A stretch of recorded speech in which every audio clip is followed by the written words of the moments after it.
Okay, so I want to show you about my card deck, Loving Yourself card deck. I believe it's 42 cards. I believe it's 42. 40 or 42 cards. I have to count them again.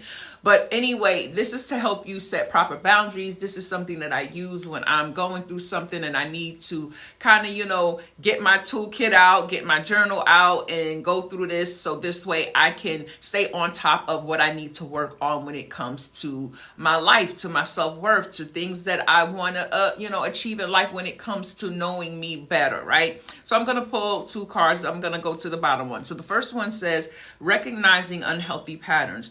Are you letting go of your standards because you're afraid of being alone? A journaling prompt. Reflect on a time you lowered your standards or compromised on your values.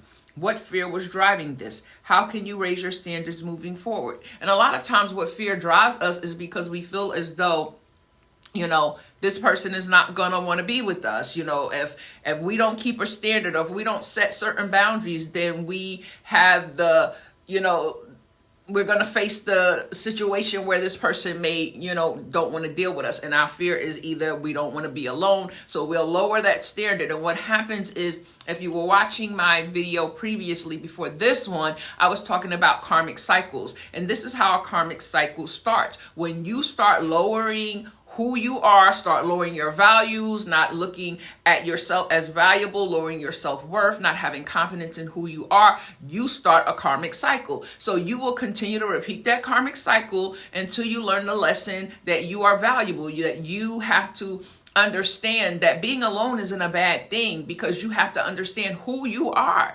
You can't lose yourself in relationship, whether it's romantic, whether it's friendship, business, partnerships, whatever that relationship is. If you start losing yourself in that relationship, a karmic cycle will begin.